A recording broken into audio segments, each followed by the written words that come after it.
G'day and welcome back to another video. In this video I am going to be taking a look at some old Dragon Ball Z collectible stuff that I have. Basically I collected a whole bunch of cards, trading cards back in the day when I was a kid.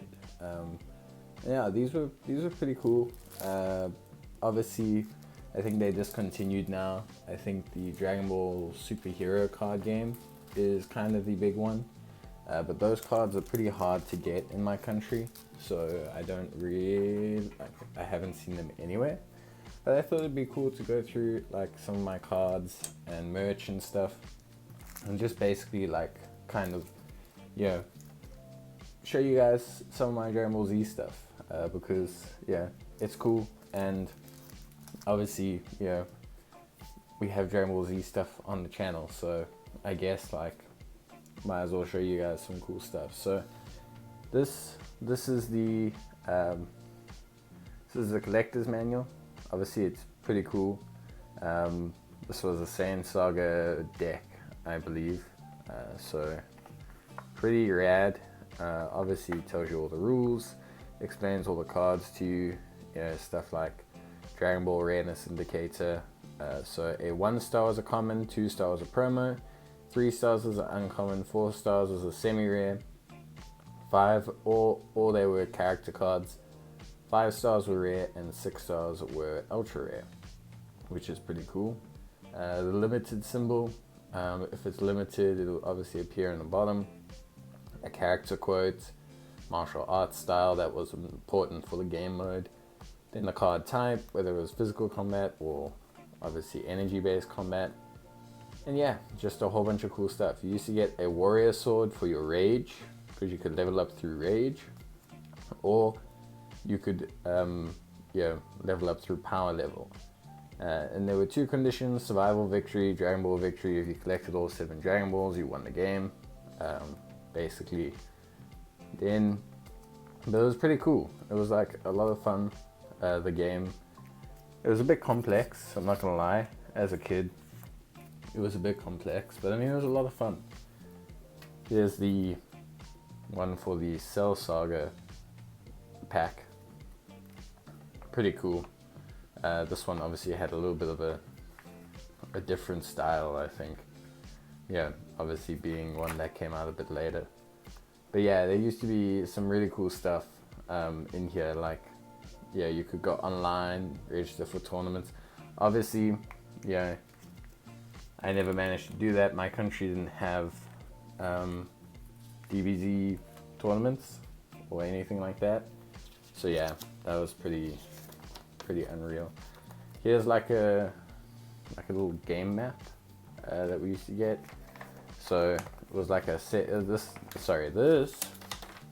was the demo. Probably going to be better to show it this way. Yeah, this was like the demo setup. So like to help you do a tutorial through the game, they basically gave you like a 20 card deck, so you could run through the game, and it gave you like a full-on demo on how to do everything in the game. So it was like Pycon versus Goku, obviously, so it was pretty cool. I really like how physical game packs used to always come with like set lists and display maps. Here's the display map. And it had all this really, obviously pulled from the anime, but I mean it had all this really cool art like on it, which was really awesome. All this dope art of Vegeta and all the guys, Trunks. Your map for your non-combat cards, your allies, your Dragon Balls. I've lost the warrior swords, unfortunately. Discard power, your life deck, your main card, your scouter. I've lost the warrior sword, unfortunately. But I still have the scouter. Pretty dope. Really cool. So yeah, that was cool. I'll show you guys how it works. But then you used to have hero cards. So hero cards were like your, I guess like your your hero in like Hearthstone and stuff like that. Like you had a designated hero. And they would level up. So you would need, that was where the kind of pay to win mechanic came in, because like your starter deck would only give you 3 levels of a unit. So you'd have like Kid Trunks level 1, 2, and 3. But then, like obviously, the biggest issue was that you had to get level 4 and 5 in a booster pack, which is pretty nutty.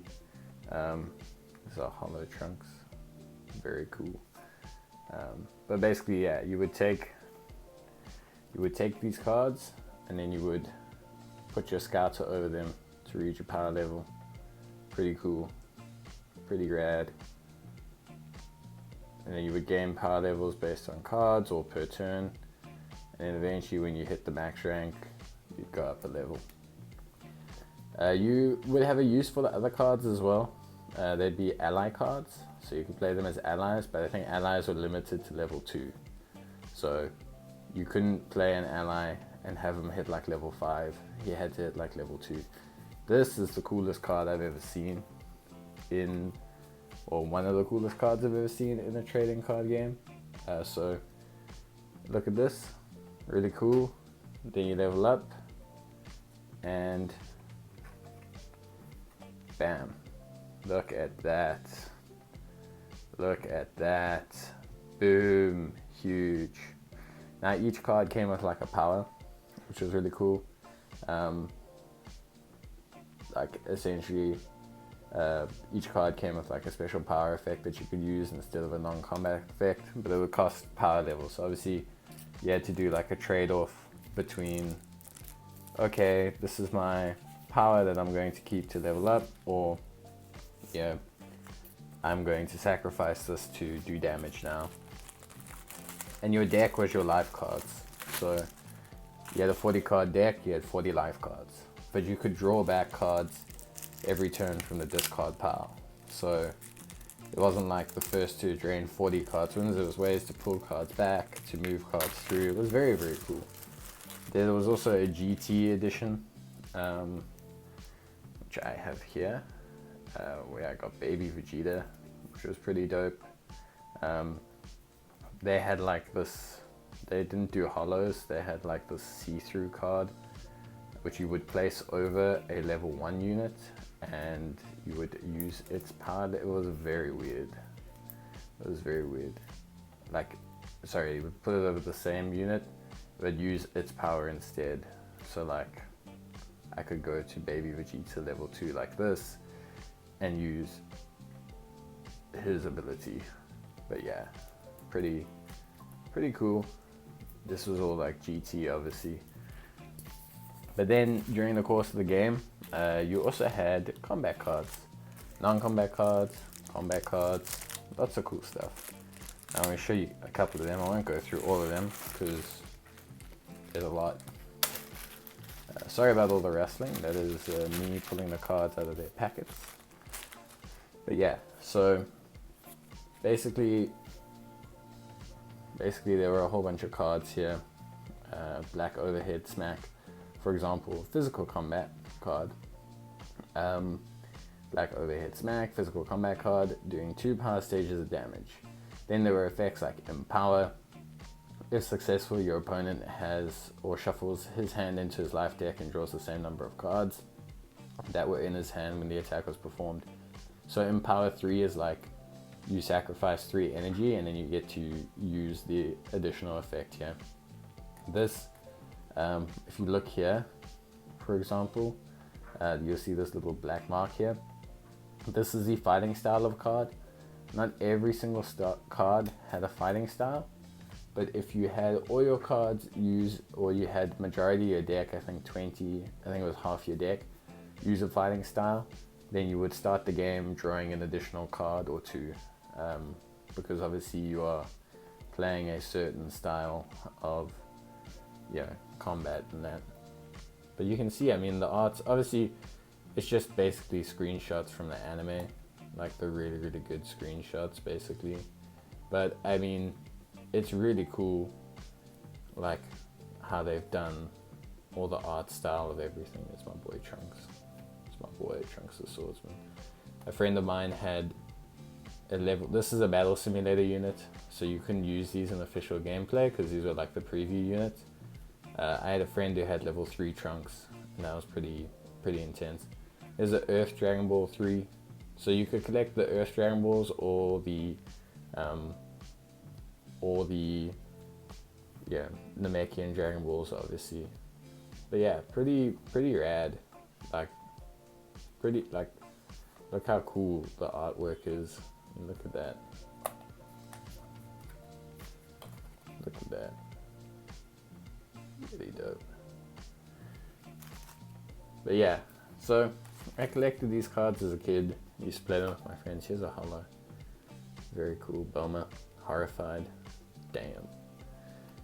This is another holo, I believe. Saiyan Knee Strike. Also very cool. Saiyan Heritage only. Like, there are cards that were restricted to Saiyans only.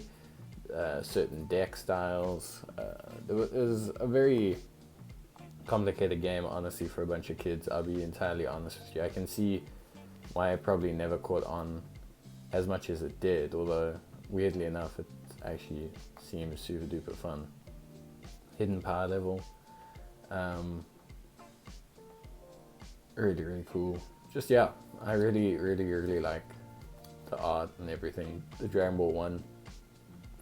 So these were non-combat cards. So you would basically play them before your combat phase. But yeah, it was really, whoop. Oh, dirty screen. Oh, there we go. So yeah, that's pretty much it when it comes to all the cards. They're just a whole bunch of combat cards and everything. There was a mobile game. There was like not mobile game, sorry. There was a Game Boy game originally, and it was terrible.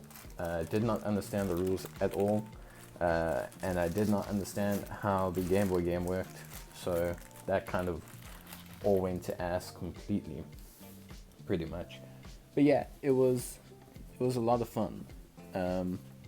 Like, even though we didn't know the rules, it was still a lot of fun, and yeah, I just really enjoyed playing it. I've got a whole bunch of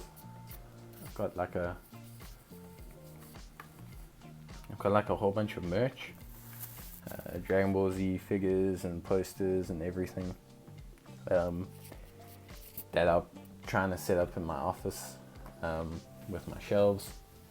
Hoping to buy some shelves and set it up and get some containers for it, and then maybe we can go through that next time. If you guys want me to, I'll maybe download the Game Boy game and play a little bit of that, because that could be interesting. Or I'll try and find a friend and maybe play a game against him, and try and see if we can figure out the game. But yeah, thanks guys for watching. Obviously, there we go. Thanks guys for watching, and yeah, I'll see you guys in the next one. Oh yeah, my friends brought me back this. They found this at the local Asian market, and it was pretty delicious. But I kept the can because obviously future Trunks, you know. And yeah, but I'll see you guys in the next video, and thank you so much for watching. It's my other wallpaper, by the way. Trunks, you know your boy. Thank you guys so much for watching, and I'll see you guys next time. But until then, bye.